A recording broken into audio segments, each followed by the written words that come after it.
Hello everyone, welcome back to our channel Sri world and this is Mani. ఈ రోజు మనం ఈ వీడియోలో శ్రీరాముడు తన వనవాస సమయంలో ఎక్కడెక్కడ సంచరించారో తెలుసుకుందాం. శ్రీరాముడు దాదాపుగా 195 నుండి 250 ప్రాంతాలలో భారతదేశం అంతటా కూడా సంచరించారట. ముఖ్యంగా అయోధ్య నుండి మొదలయ్యి రామేశ్వరం వరకు ఆయన సంచరించిన కొన్ని ప్రాంతాల గురించి ఈ వీడియోలో తెలుసుకుందాం. మొదట అయోధ్య. ఇది ఆయన యొక్క జన్మస్థలము, అలాగే వనవాసం ప్రారంభించిన ప్రదేశం కూడా ఇక్కడే. ఇక్కడి నుండే ఆయన వనవాసాన్ని ప్రారంభించారు. చిత్రకూటం, మధ్యప్రదేశ్, ఉత్తరప్రదేశ్.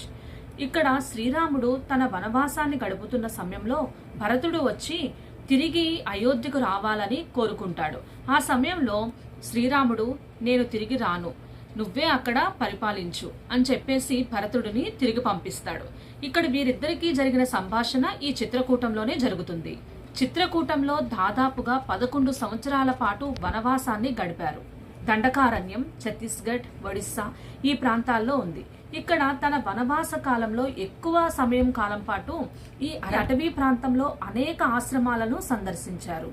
పంచవటి, నాసిక్, మహారాష్ట్ర. ఇక్కడే రాముడు, లక్ష్మణుడు, సీత వాళ్ళ వనవాస సమయంలో శూర్పణఖ ఇక్కడికి వస్తుంది. అప్పుడు ఆ సమయంలో లక్ష్మణుడు శూర్పణ యొక్క ముక్కు, చెవులను ఖండిస్తాడు. తెలంగాణ. ఇక్కడే శ్రీరాముడు తన వనవాస సమయంలో కొంతకాలాన్ని గడిపారు. ఏపాక్షి, ఆంధ్రప్రదేశ్.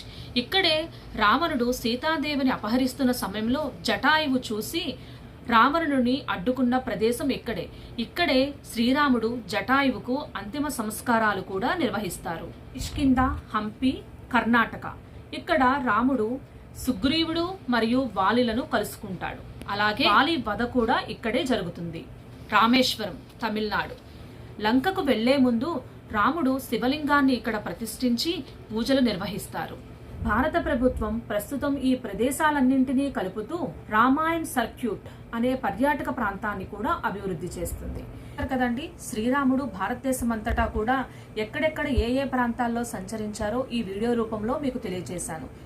ఈ వీడియో పైన మీ అభిప్రాయాన్ని కామెంట్ రూపంలో తెలియజేయండి. Please like, share, comment and subscribe. Thank you.